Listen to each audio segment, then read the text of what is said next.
Hello guys, konnichiwa, welcome back sa aking YouTube channel. It's me again, Mary. So for today's vlog tayo nga ay mag-unbox ng ating mga pinamili sa ating bagong application, which is yung Temu app.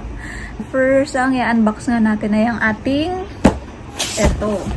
ang ating shoe rack. So sabi sa Temu ay 9 layers daw siya. So, wala, parang maliit yung size niya, guys. So, check natin sa loob.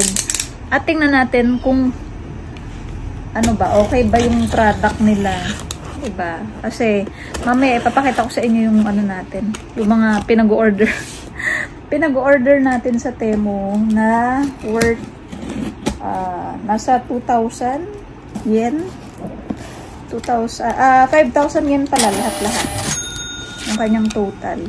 Kasi ang kagandahan sa Temu guys, ngayon kung bago ka pa lang na nag-register sa kanilang app ay magkakaroon ka ng free. May free ka na 5 items kung mag-order ka ng 10 items sa kanila. So tayo ay binonggahan nga natin ng bonggang-bonggang ating pag-order. Ayan, let's see, let's check kung papasa ba. So ito yung kanyang instruction. Ayan guys, pero parang maliit yata yung nakuha natin kasi ang nakalagay sa order ko is 9 siya. So dapat yung ating ganito is times 2, diba? So dapat 18, 2, 4, 6, 8, 10, 12, 14, 16, 18. O tama naman, 18. Kaya samahan nyo na ako guys, tayo ay mag-assemble.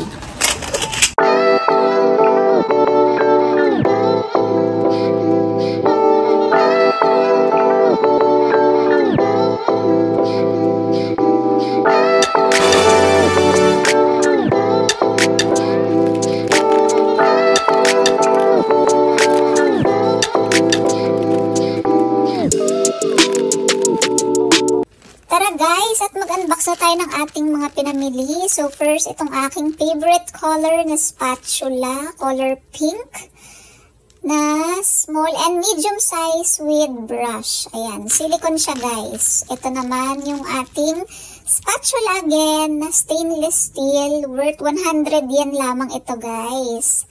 Next ay yung brief ng mga anak ko na 3 pieces siya, cotton, at dinosaur na design. Siyempre, favorite ni Rafael at ni Gabriel ang dinosaur. Ayan. Ang cute ng design niya, guys, diba? Next is yung t-shirt and short pants. Ayan.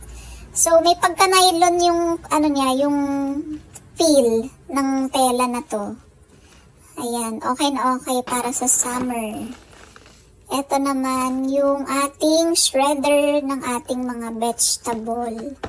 So, gusto ko rin yung kulay nito kasi mint green siya guys. Ayan. So, meron siyang bowl sa baba. Ayan. And then, sa loob naman ito, yung kanyang, ayan, kompleto. So, ito yung holder ng vegetable, cabbage, ayan, yung cutter.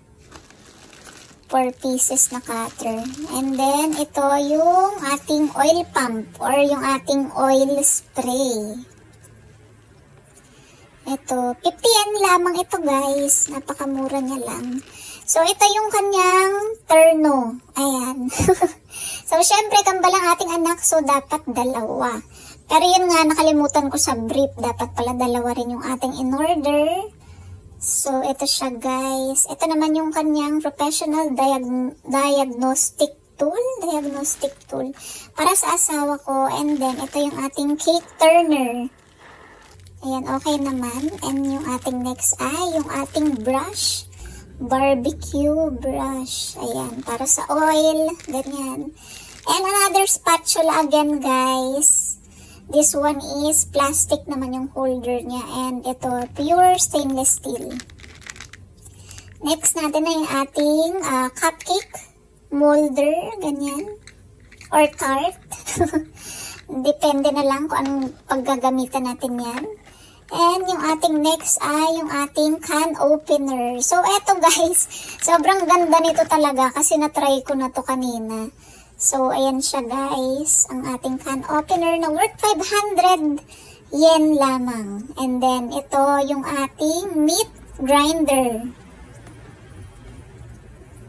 Ayan, kompleto naman yung loob niya guys. Ayan. So, ito, medyo may kamahalan siya, nasa 1,000 plus yung presyo niya. Pero okay na rin naman sa ganitong product, diba? And yung ating shoe rack. Ito ang ating shoe rack na inassemble. So, itong shoe rack na to ay napaka-okay niya.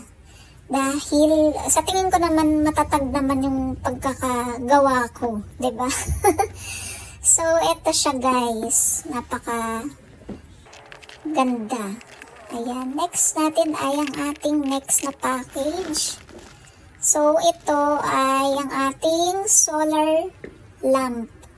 Solar light. Ayan. Garden light. So, sa picture, akala mo ang laki, diba? Pero, sa totoong buhay, hindi.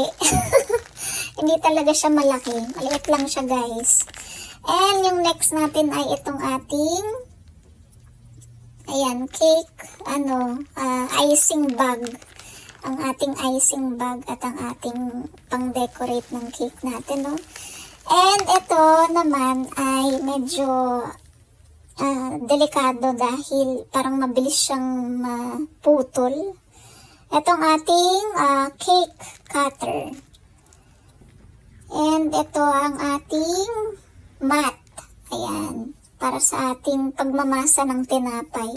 Kung gaano kalaki.